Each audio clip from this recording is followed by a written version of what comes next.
Okay, so to me, this is like getting kids to write play on their own street in chalk because they want to do it. It's kind of the whole point of everything. So, I guess to introduce myself. So, I do lots of things in Inverness. I'm bicycle mayor of Inverness, so I think I've come at this from the point of cycling advocacy and campaigning. I also chair the Highland Cycle campaign, and I'm a trustee of Crown Connects, which is, if you like, a hyper-local charity that's based in the Hill Street district, which is just over the main road from this building. And we do, I guess it started as a COVID response charity, and we run a food cupboard, and then we take on random projects that we think would benefit the Hill district. So we've planted a community orchard by giving lots of different fruit trees away to people to plant in their gardens. And one of the things we've finally managed to do is to hold some Playstreets. So I guess to put Playstreets in their wider context, a big focus of my campaigning is about thinking really strategically about who streets belong to, who has access to them, who has control over them, who should have access to them, and using, I guess, recognising we all want more cycle lanes, or I personally really want more cycle lanes. That's a really long-term goal, so trying to initiate and run interventions that create safe spaces for children on streets, whether that's temporary, whether that's using adults as infrastructure to facilitate a mass ride, or whether it's closing a street for the benefit of the children who live there. Which leads us to Playstreets. So there is masses of evidence of the benefits of Playstreets. There is a COC called Playing Out, which have facilitated about 15,000 Playstreet sessions in England. And there is absolutely no reason why these don't happen in Scotland, other than, oh, that's an English thing that we don't do here. So I started campaigning for this in 2019. And I didn't start it. My main co-campaigner, Becky, had been trying for a couple of years before we sort of joined our efforts and I got involved. But the basic thing of this is really simple. I believe that people who live on a street should have some agency over how that street's used. They should be able to claim that street for the uses that they want to.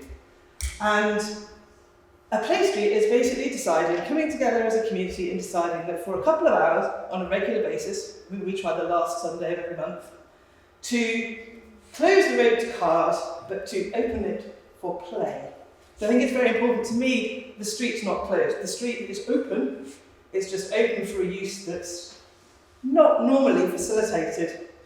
And it's beautiful. I honestly cannot express how much this changes a place instantly, and how instantly that is taken away the minute the session finishes. So, for the first 4 years of my involvement, Playstreet, which is on Charles Street, basically looked like delivering leaflets through people's doors, talking to local councillors, talking to anybody who would listen to me in the roads department at Highland Council. Fair to say the roads department at Highland Council probably hate me quite a lot. And I guess navigating this massive series of what about questions that you get dealt with. And it's like every time you answer a question, someone throws another really stupid question into your path that you then have to go and learn about. And I think it's really important to sort of, and one of the themes of the research is looking at who can campaign for something like this. So this has taken 4 to 6 years of sustained campaigning from myself and Becky. I've got 20 years experience as a civil engineer, so navigating traffic processes, I've actually got a lot of background that I need to do that. Becky is a community counsellor, she works in the NHS, so we're both very middle class, very professional mums who are highly motivated to do change. And I think it's really important to recognise that not all communities have access to that, I guess, cultural capital of the connections, the advocacy, navigating the torturous system, writing the correctly worded emails to the correct people. So really, the research that I wanted to do was about trying to break down some of these barriers to potentially make Playstreets available in a sort of slightly wider context in Scotland. Now, the most complicated bit of this is also the simplest bit. It's not actually difficult to put a road closed sign at the end of the road. Road closed signs are not actually that expensive.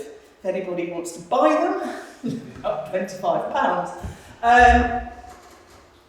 But in order to put road closed signs on the road, you need a temporary traffic regulation order. And there's loads of complexity to this. I know more about TTROs than anybody, but I won't bore you. But the fact that I am now a specialist on road closures for community benefits, I actually had to go on a 3-day-long traffic management course to be able to design a scheme that said I've got a road closed sign here and a road closed sign here, and I have a little ticket that says I'm allowed to do it. This is also not something that makes it available in a wider context. I can go and do this because I'm an engineer, and the course is really easy. It is not a course that is aimed at the general population in any way, shape or form.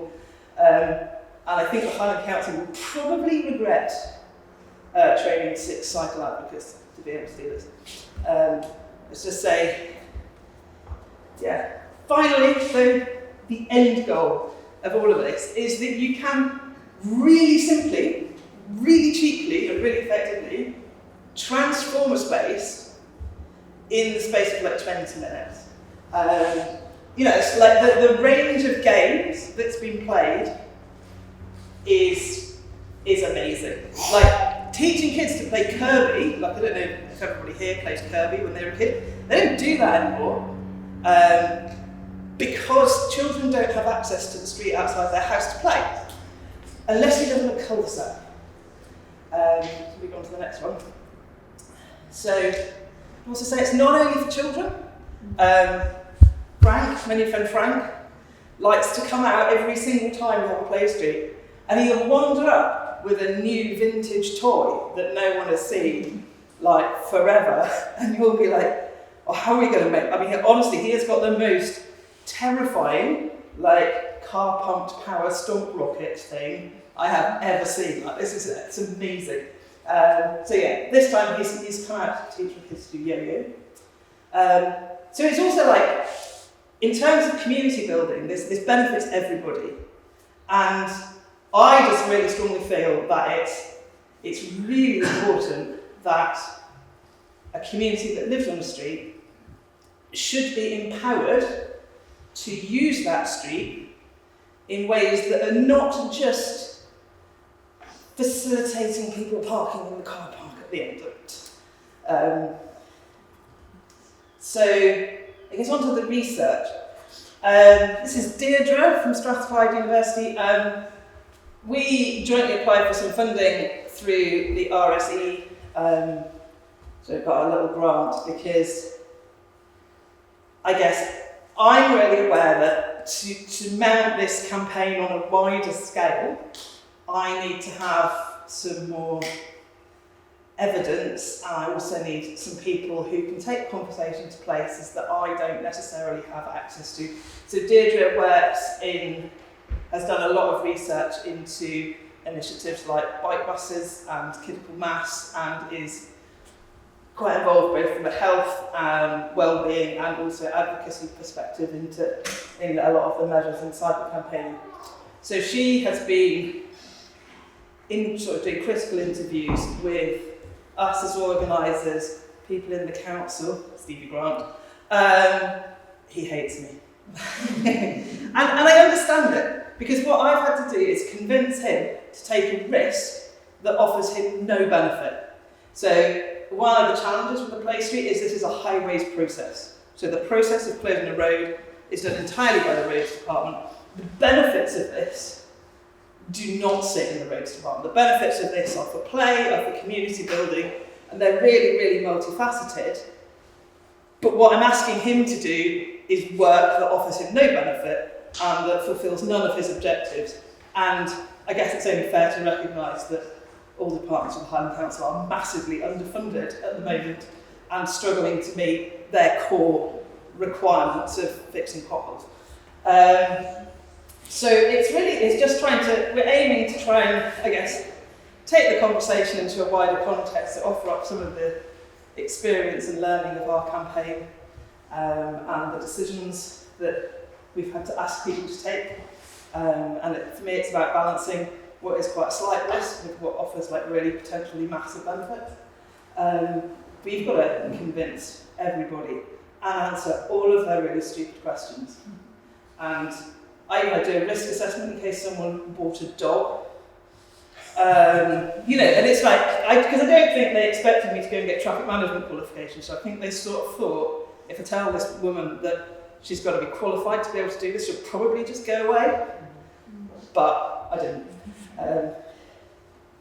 So I guess, for me, this is the point of the research. It's about being able to have some academics going to speak up for Playstreet. It's about trying to begin to influence the Scottish Government to offer support to councils to facilitate things.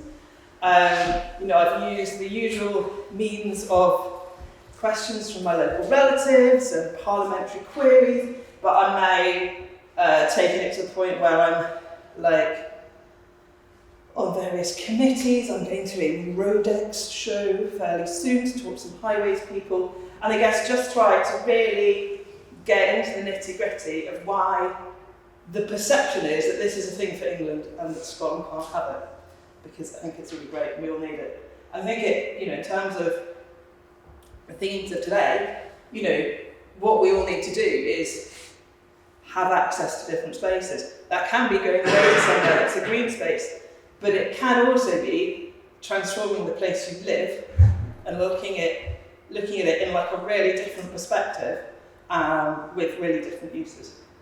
And so my favourite quote for the end is this. So I think this is a really powerful tool in starting conversation about reimagining urban streets for not only the purpose of traversing them in a car. So there we go, that's my talk.